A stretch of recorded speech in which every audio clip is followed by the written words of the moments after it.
तो इस वीडियो में हम सॉल्व करेंगे कक्षा 10 एनसीईआरटी गणित प्रश्नावली 6.4 का चौथा क्वेश्चन। पिछली क्लास में हमने 1 से 3 नंबर तक क्वेश्चन सॉल्व कर लिया है, जिसका लिंक आपको इस वीडियो के डिस्क्रिप्शन में मिल जाएगा, आप वहां से जाकर देख सकते हैं। तो चौथा क्वेश्चन है, यदि दो समरूप त्रिभुजों के क्षेत्रफल बराबर हो तो सिद्ध कीजिए कि वे त्रिभुज सर्वांगसम होते हैं। अब देखो, समरूप और सर्वांगसम के बारे में हमने तो अच्छे से समझ लिया है। समरूप त्रिभुज में जो है कि संगत भुजाओं का अनुपात बराबर होता है, और सर्वांगसम में क्या बताया, सर्वांगसम में संगत भुजाएं बराबर होती हैं। ठीक है, तो यहाँ पे समरूप त्रिभुज जो है कि समरूप त्रिभुज का क्षेत्रफल बराबर है, तो हमें बताना है त्रिभुज सर्वांगसम होंगे कि नहीं। ठीक है, मतलब संगत भुजाएं हमें बराबर लाना है। ठीक है, तो चलिए इसको हम समझते हैं और सॉल्व करते हैं। तो चौथा नंबर क्वेश्चन है, अब देखो यहाँ पे हम त्रिभुज बना लेते हैं दो, त्रिभुज ABC और त्रिभुज PQR कर लेते हैं। ठीक है,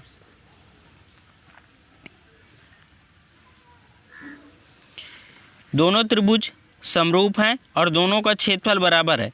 अब यहाँ पे आपको एक कॉमन सा समझना होगा, ये त्रिभुज के क्षेत्रफल के बराबर है, तो यहाँ पे इसका जो एरिया होगा, क्षेत्रफल जो ये है, तो मतलब इससे सेम आकार का बनेगा। ठीक है, अब जब क्षेत्रफल ही बराबर है तो इसका आकार भी सेम होगा। ठीक है, क्योंकि जो क्षेत्रफल होगा वह एरिया पे ही डिपेंड करेगा, इसका कितना बड़ा एरिया है और इसका कितना बड़ा एरिया है। तो क्षेत्रफल मतलब जो दोनों का क्षेत्रफल बराबर है तो दोनों का आकार भी बराबर होगा। ठीक है, लेकिन हमें लास्ट में सिद्ध करके लाना है दोनों संगत भुजाएं भी बराबर होनी चाहिए। असंगत भुजाएं बराबर होंगी तो त्रिभुज सर्वांगसम होंगे, तो दोनों आकार सेम रहेगा। ठीक है, क्योंकि क्षेत्रफल के बराबर है। तो यहाँ पर जो दिया हम लिख लेंगे, दिया है क्या दिया है, त्रिभुज ABC त्रिभुज PQR के समरूप है। दोनों समरूप दे रखे हैं ना, तो यहाँ पे लिख लेंगे त्रिभुज ABC समरूप है त्रिभुज PQR के। ठीक है, ये तो दे रखा है, उसमें हमने लिख लिया दिया है। दोनों का एरिया बराबर है, तो यहाँ पे लिख लेंगे एरिया त्रिभुज ABC बराबर है एरिया त्रिभुज PQR के। एरिया बराबर है तो आपको यहाँ पे समझ ही लेना है, लेकिन अभी हमें सिद्ध करके लाना है दोनों के जो इसका आकार होगा, इसका आकार बराबर होगा। ठीक है, तो यहाँ पे सिद्ध क्या करना है, हमें सिद्ध करना है दोनों त्रिभुज सर्वांगसम होंगे। तो यहाँ पे सिद्ध करेंगे ABC सर्वांगसम त्रिभुज PQR के, हमें यही सिद्ध करना है ना, तो इसको हम सिद्ध करते हैं। पहले दिया क्या है, दोनों त्रिभुज समरूप हैं, तो यहाँ पे एक बार हम और लिख लेते हैं, त्रिभुज ABC समरूप है त्रिभुज PQR के, ये दिया है, यहाँ पे लिख लेंगे। ठीक है, जब त्रिभुज समरूप हैं तो इनके क्षेत्रफल का अनुपात इनकी संगत भुजाओं के अनुपात के वर्ग के बराबर होगा, तो लिख लेंगे एरिया त्रिभुज ABC एरिया त्रिभुज PQR बराबर इनकी संगत भुजाओं के अनुपात का वर्ग। संगत भुजाएं AB ले लेते हैं, तो इसमें क्या आएगा, PQ आएगा, AB और इधर PQ। ठीक है, सीरियल से लेते हैं, का स्क्वायर कर देंगे बराबर BC, तो इधर क्या आ जाएगा QR का स्क्वायर कर देंगे बराबर, इधर हम AC ले लेते हैं, तो इधर हम क्या लेंगे PR का स्क्वायर। जो क्षेत्रफल होगा, क्षेत्रफल का अनुपात इनकी संगत भुजाओं के अनुपात के वर्ग के बराबर होता है। ये हमने क्या पढ़ा, किस में प्रमेय पढ़ा है, प्रमेय 6.6 में पढ़ा है ना, तो यहाँ पे आप लिख सकते हैं प्रमेय 6.6 से। ठीक है, अब देखो दोनों का क्षेत्रफल बराबर है, तो यहाँ पे इसका भी मान लिया क्षेत्रफल 1 है और इसका भी क्षेत्रफल 1 है, तो 1/1 आएगा। क्षेत्रफल बराबर है तो मतलब ये समझ लो, जैसे हम आप यहाँ पे समझा दे रहे हैं, इसका क्षेत्रफल 4 है और इसका भी क्षेत्रफल 4 है, तो दोनों कट जाएंगे ना, क्योंकि क्षेत्रफल उसमें दिया है, क्षेत्रफल बराबर है, त्रिभुज समरूप हैं और क्षेत्रफल बराबर है। जब क्षेत्रफल बराबर है तो दोनों को हम काट सकते हैं, क्योंकि बराबर ही है। जैसे यहाँ पे इसका क्षेत्रफल हमने मान लिया 4, इसका भी क्षेत्रफल मान लिया 4, तो 4 से कट जाएगा ना, तो यहाँ पे क्या बचेगा, 1 बचेगा। ठीक है, क्योंकि क्षेत्रफल बराबर है, आपको याद रखना है। ठीक है, उसमें दे भी रखा है AB बटे PQ का स्क्वायर बचेगा, इधर क्या बचेगा BC बटे QR का स्क्वायर बचेगा बराबर AC बटे PR का स्क्वायर बचेगा। ठीक है, अब यहाँ पे स्क्वायर लगा है तो स्क्वायर को हम हटाएंगे तो आप क्या कर सकते हैं, दोनों तरफ रूट लेने पर लिख सकते हैं, या आप डायरेक्ट भी कर सकते हैं। तो यहाँ पे लिख लेते हैं हम दोनों तरफ वर्गमूल लेने पर। यहाँ पे दो तरीका, तो दोनों तरफ तो है नहीं, तो आप यहाँ पे लिख सकते हैं वर्गमूल लेने पर, या आप डायरेक्ट कर सकते हैं। ठीक है, आपको इसको लिखना ज़रूरी नहीं है। ठीक है, ये चीज़ आप समझ लेना, आप डायरेक्ट ले लेना वर्गमूल, क्योंकि दो तरफ तो नहीं है, यहाँ पे बराबर करके यहाँ पे 4 पार्ट आ रहे हैं। ठीक है, तो आप इसको लिखना ज़रूरी नहीं है, आप सीधा से क्या लिखेंगे, लिख लेना है आपको 1/1 बराबर AB/PQ बराबर BC/QR बराबर AC/PR। इसका मतलब आपको हम समझा रहे हैं, एक का स्क्वायर करेंगे एक ही आ जाएगा ना, इसका भी स्क्वायर करेंगे सभी का स्क्वायर आ जाएगा, तो हम इसको काट सकते हैं 2 से। ठीक है, आपको ये लिखना क्योंकि यहाँ पे दो तरफ तो है नहीं, ये आप मत लिखना। ठीक है, सीधा सा आपको स्क्वायर हटा देना, क्योंकि एक का स्क्वायर करेंगे एक ही, यहाँ पे स्क्वायर करेंगे तो सभी बराबर स्क्वायर आ जाएंगे, कट जाएंगे। ठीक है, तो अब यहाँ पे हम अलग अलग कर लेंगे, लिख लेंगे। तो 1/1 बराबर एक भुजा ले लेंगे। ठीक है, PQ, तो इसको हम तिर्यक मल्टीप्लाई कर देंगे तो क्या आ जाएगा, AB बराबर PQ आ जाएगा। इसका इसमें एक भुजा आपको लेनी है। ठीक है, PQ। अब इस भुजा को इसके बराबर ले लेंगे, 1/1 बराबर BC/QR, तो यहाँ पे मल्टीप्लाई हो जाएगा तो BC बराबर QR आ जाएगा। ठीक है, अब इसको हम इसको ले लेंगे तो 1/1 बराबर AC/PR, यहाँ पे भी तिर्यक मल्टीप्लाई हो जाएगा तो AC बराबर PR आ जाएगा। सभी भुजाएं जो है कि आपस में बराबर हो गई, तो हम लिख सकते हैं यहाँ पे दोनों त्रिभुज की संगत भुजाएं बराबर होने पर SS समरूपता कसौटी से दोनों त्रिभुज समरूप हैं। तो यहाँ पे लिख लेंगे हम सीधा सा SSS समरूपता सर्वांग समता। ठीक है, सर्वांग समता कसौटी से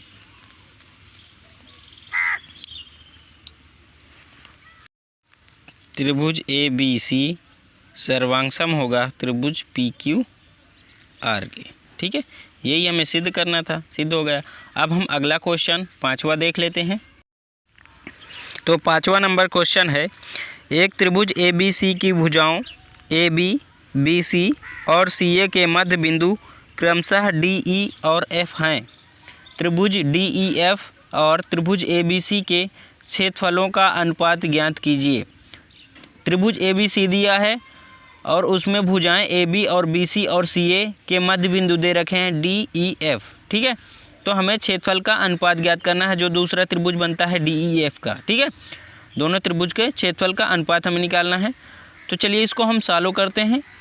तो 5वां क्वेश्चन है, त्रिभुज बना लेते हैं ABC,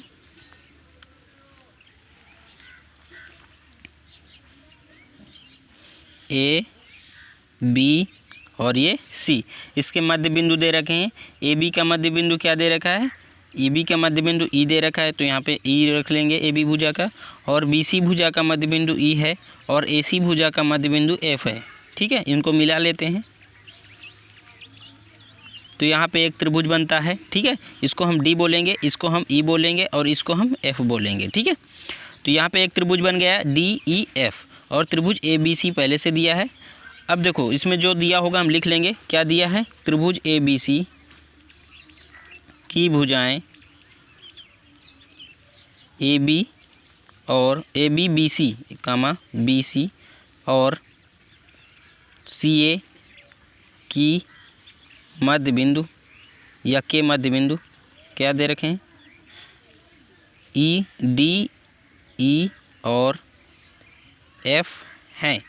जब मध्य बिंदु ये हैं तो इनमें देखो मध्य बिंदु प्रमेय भी लगेगी, क्योंकि आपको ये समझना है जो DE भुजा है वो 1/2 AC के बराबर है। मतलब AC का जो आधा है वो क्या है, DE है। ठीक है, और इधर देखो BC का आधा क्या है, DF है, और यहाँ पे AB का आधा क्या है, EF भुजा है। ठीक है, तो यहाँ पे हम मध्य बिंदु प्रमेय लगाएंगे तो लिख लेंगे, तो मध्य बिंदु प्रमेय से जो AB भुजा है, AB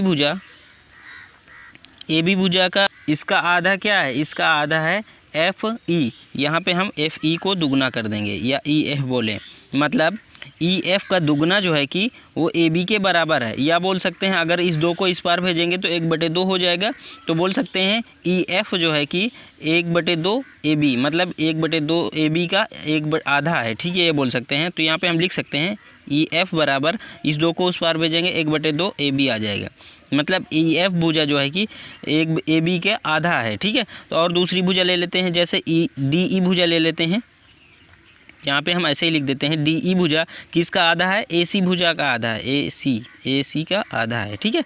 और यहाँ पे देखो अगर हम दूसरी भुजा ले लेते हैं, दूसरी भुजा कौन सी हो, ये वाली भुजा डी एफ भुजा किसका आधा है, डी एफ बी सी का आधा है, ठीक है। बड़ी वाली त्रिभुज से देखना है, बड़ी वाली त्रिभुज की जो भुजा होगी और जो छोटे वाली त्रिभुज की भुजा है, छोटे वाली त्रिभुज की आधी है बड़े वाली त्रिभुज की भुजा से, ठीक है। तो यहाँ पे डी एफ जो है कि किसका आधा है, बी सी का आधा है, बी सी का आधा क्या है, डी एफ है, 1/2, डी एफ बराबर बी सी बटे 1/2, ठीक है। अब देखो क्या करना है, ई एफ बटे ए बी कर देना है, ये ए बी को हम इस पार लाएंगे, इसके बटे में लाएंगे तो क्या आ जाएगा, ई एफ बटे ए बी, इधर क्या बचेगा, 1/2 बचेगा, ठीक है। अगर इसके डी एफ कर दें, डी एफ डी ई है, डी ई बटे इस ए सी को इस पार लाएंगे तो ए सी बराबर क्या आ जाएगा, 1/2, मतलब इधर हम जो भुजा होगी उसको हटाकर पहले जो भुजा उसके बटे में कर देंगे, ठीक है। तो यहाँ पे क्या आएगा, डी एफ बटे इस भुजा को इस पार लाएंगे क्या आ जाएगा, बी सी बराबर क्या बचेगा, 1/2। अब यहाँ पे जो दोनों त्रिभुज हैं इनकी संगत भुजाओं का अनुपात बराबर आ रहा है कि नहीं। यहाँ पे ये छोटे त्रिभुज की भुजा है और ये बड़े त्रिभुज की भुजा है, इसका अनुपात 1/2 है, और यहाँ पे इसका भी अनुपात 1/2 है, इसका भी अनुपात 1/2 है।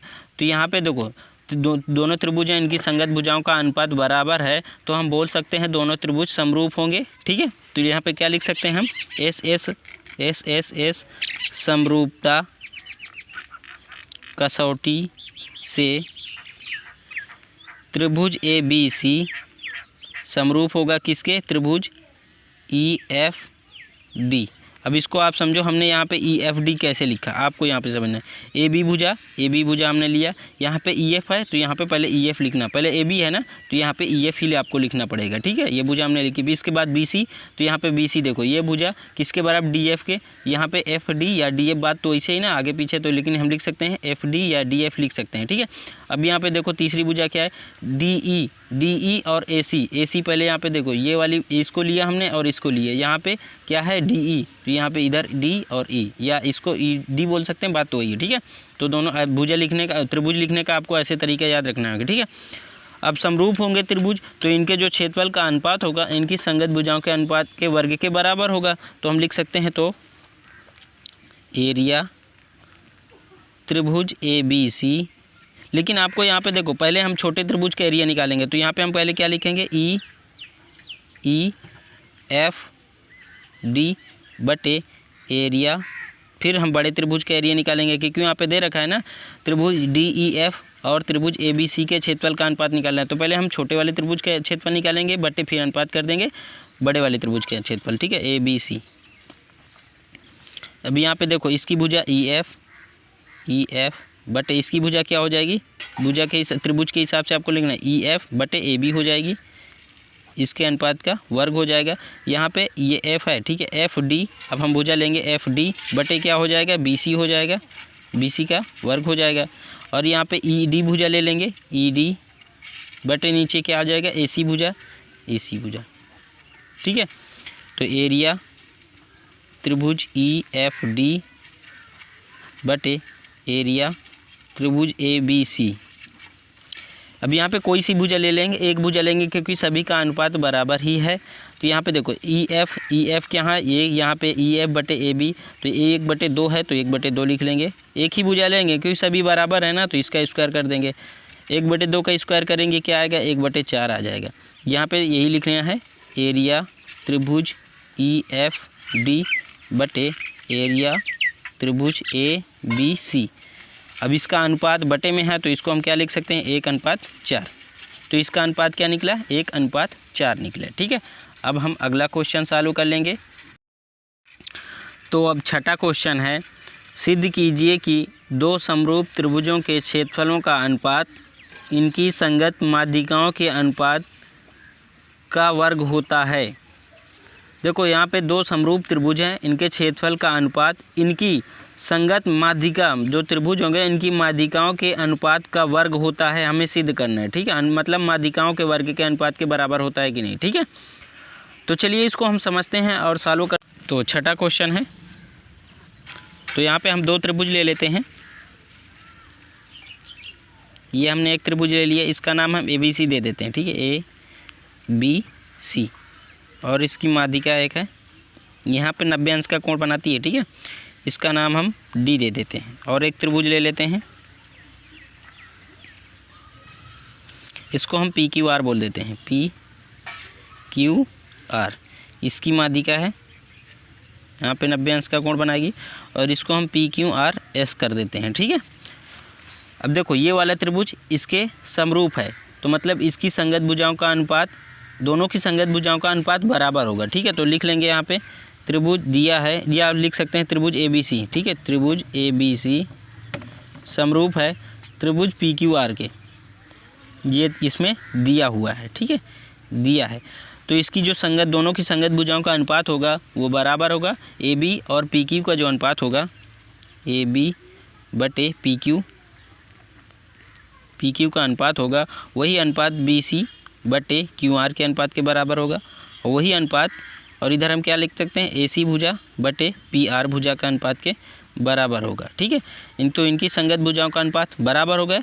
अब यहाँ पे देखो AB भुजा हमने ले ली, AB बटे PQ, ये माध्यिका है, तो यहाँ पे जो BC भुजा है, ये पूरी BC भुजा है, इसका आधा क्या होगा, BD होगा। माध्यिका है तो मतलब ये दोनों बराबर भागों में विभाजित होगी ना, इस वाली, ये दोनों बराबर मतलब माध्यिका है, तो BD बराबर क्या हो जाएगा, 1/2 BC, मतलब BC का आधा क्या होगा, BD होगा, या बोलें DC होगा, दोनों बराबर हैं। यहाँ पे QS और RS ये दोनों जो है कि किसका आधा है, QR का आधा है, ये आधा, दोनों आधा आधा है। ठीक है, तो यहाँ पे हम क्या लिख सकते हैं, BC बराबर क्या लिख सकते हैं, BC, ये पूरे बराबर क्या लिख सकते हैं, 2BD कर सकते हैं ना, ये हमने पिछले क्वेश्चन में समझ भी रखा है। ठीक है, ये BC जो है कि किसका, BC का आधा क्या है, BC का आधा BD है, तो BD को हम क्या करेंगे, दुगना करेंगे तभी तो BC के बराबर आएगा। तो यहाँ पे हम लिख देंगे 2BD बटे QR का आधा क्या है, QR का आधा है QS है, तो यहाँ पे हम लिख लेंगे 2QS, क्योंकि QS का दुगना ही तो QR है। तो यहाँ पे इन दोनों को हम काट देंगे, तो क्या आ जाएगा, AB बटे PQ बराबर BD बटे QS। अभी हमें ये वाली भुजा काम नहीं, तो इसको हमने नहीं लिखा है। ठीक है, अब यहाँ पे आपको समझना है, ये हम इसको समीकरण 1 कर लेते हैं। ठीक है, इसको आपको समीकरण 1 कर लेना है। अब आपको समझना है ये वाला कोण जो है कि ये वाले कोण के बराबर है कि नहीं, क्योंकि दोनों त्रिभुज समरूप हैं।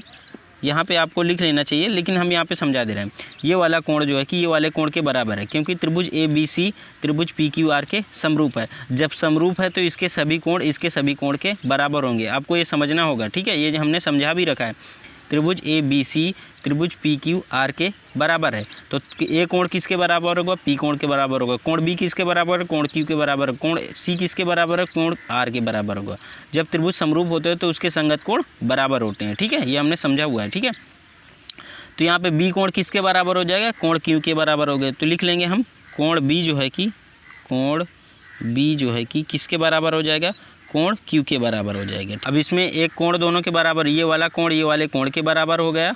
और यहाँ पे देखो ये वाली भुजा BD भुजा और QS भुजा का अनुपात किसके बराबर हो गया, AB और इधर PQ के अनुपात के बराबर हो गया। ठीक है, तो हम क्या बोल सकते हैं, SAS समरूपता कसौटी से त्रिभुज ABD जो है कि त्रिभुज PQS के समरूप हैं, लिख सकते हैं ना। जब यहाँ पे ये वाला कोण जो है कि इन दोनों कोण बराबर हो गए, ये वाली भुजा और ये वाली भुजा का अनुपात जो है कि BD और QS के अनुपात के बराबर है, तो SAS समरूपता कसौटी से हम बोल सकते हैं, SAS समरूपता